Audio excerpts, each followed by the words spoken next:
everybody, how are you? We're heading from Charlotte into Atlanta, and guys, we're getting so much reaction from my initial Atlanta video called 3 Fun Facts About Atlanta, Georgia, and I just get the feeling that it's an untapped market. There's probably not a lot of information about Atlanta online. I don't know. I'm on the road, but a lot of people emailing, texting, they're enthusiastic, they want more. So guys, I'm going to share 3 more fun facts about Atlanta. Now, I'm not an expert. I got this information from a guy that was in the tee box next to us at Topgolf outside of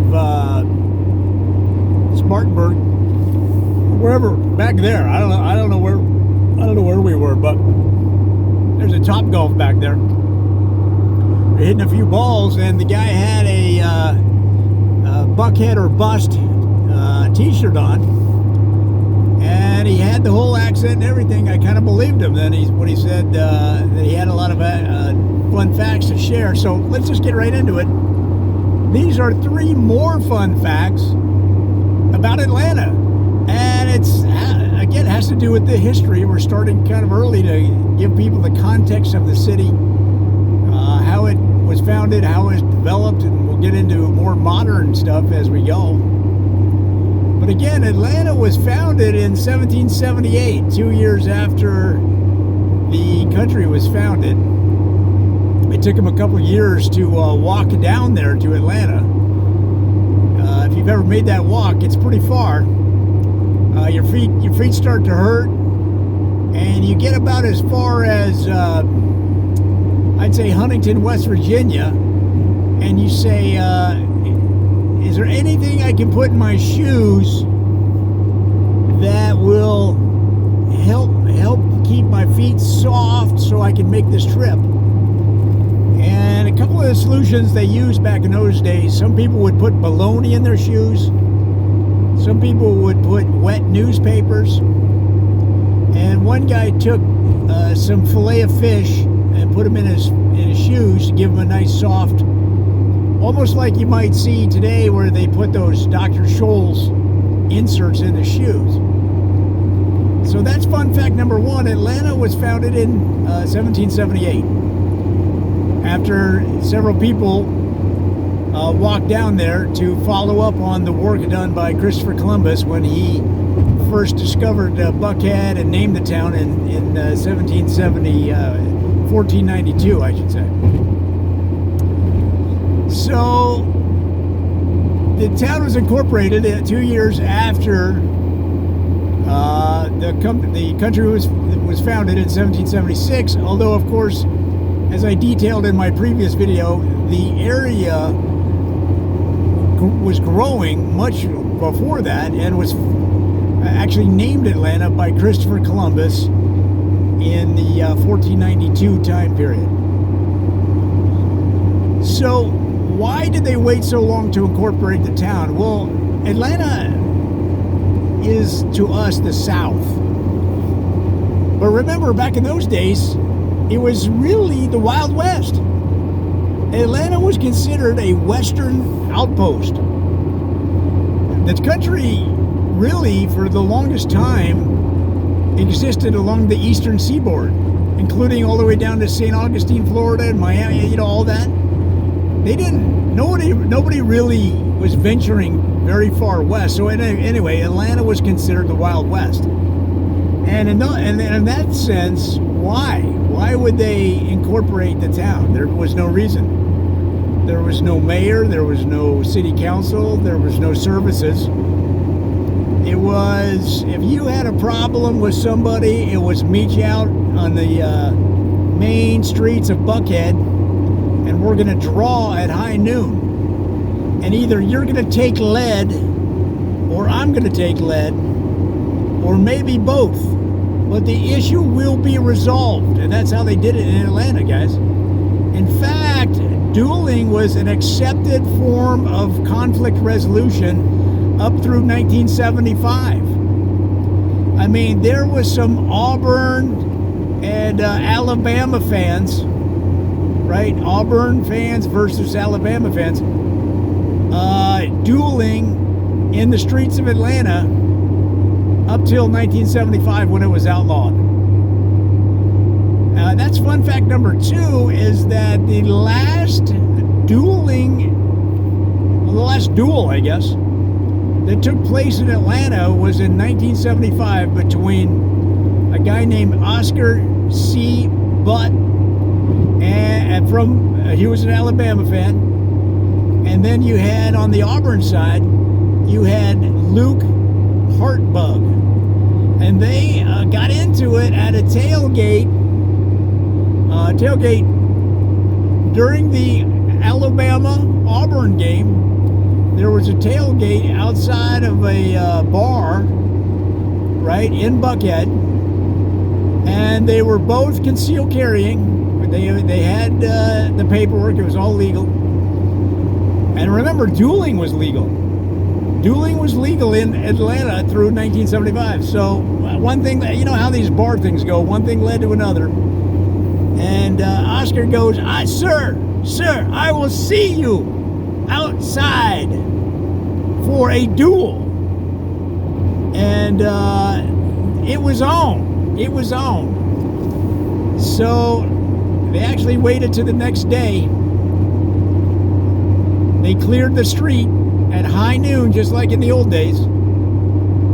And they both walked out there, one guy with his Auburn colors on his shirt, and then the Crimson Tide on the other side. And they waited for the church bell to hit noon, and they commenced firing. And I'd like to report that one or the other side won, but unfortunately they were both crack shots.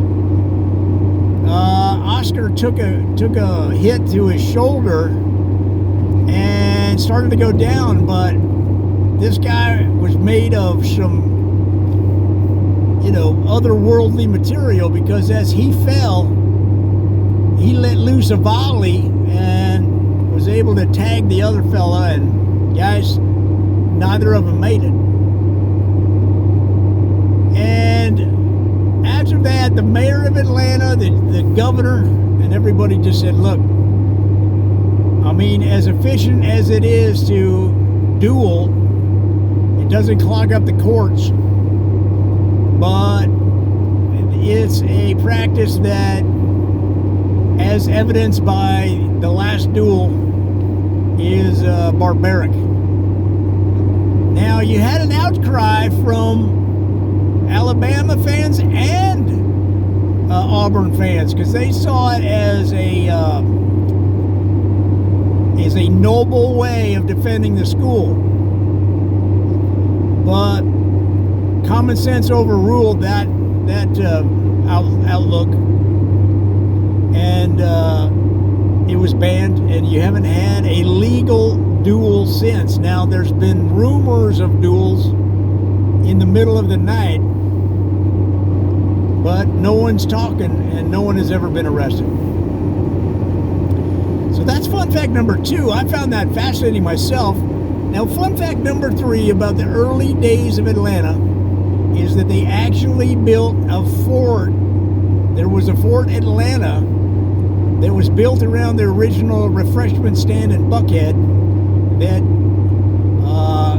Christopher Columbus found in 1492. So now here's the thing. They didn't build the fort as a defense.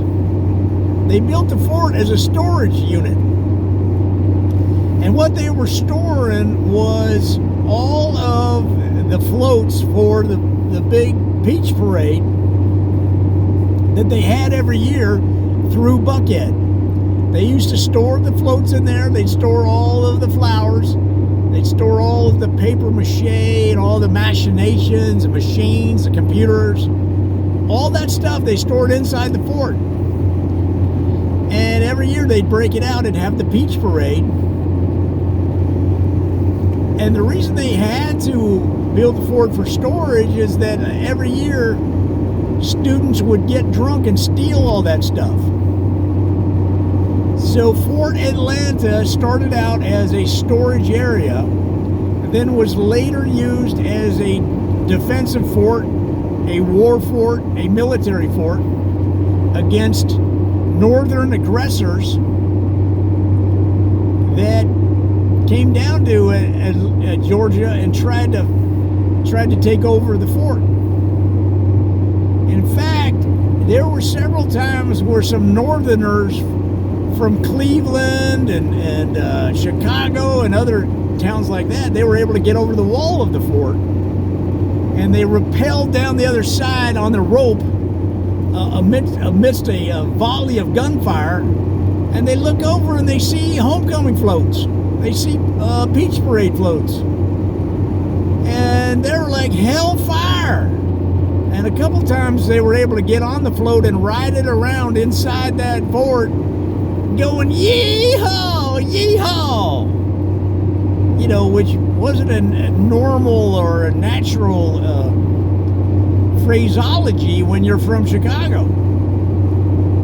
You know, a phrase from a guy from Chicago or a girl from Chicago is probably be more like, you better get out of the way. You guys better get out of the way. I'm on the float. Woo! Right? It's more of a woo town than a yeehaw town. But a lot of people don't realize that Atlanta was a fort for a very long time. In fact, the Hilton Inns bought the fort in 1930 and made it into a full-scale Hilton Inn until 1987. You could stay in the fort. In fact, you could sleep on one of the floats. The floats were still in there. But eventually, it got too expensive to maintain. They had to varnish the wood on the fort walls every day. It got too, you know, they put linseed oil on it and varnish, and it was too much. They sold it. And Motel 6 bought it, and then now it's been a Motel 6 to this day. In fact, that phrase they have, I'll leave a light on for you, that came from Fort Atlanta. They used to leave a torch out front. They'd say, we'll leave a torch burning for you. Well, Motel 6 kind of borrowed that phraseology, and they made it into their advertising campaign, which built them into the second most successful motel chain in the country. So guys, I find all this very fascinating. It's three more fun facts about Atlanta, actually. And of course, I don't know, I'm from California, and I learned all this from some dude over there at Topgolf in South Carolina. He said he grew up in Atlanta and learned all this stuff firsthand. So if you know better or make any corrections, let me know on the Twit machine or the Google or the YouTube or whatever you got. Talk to you soon.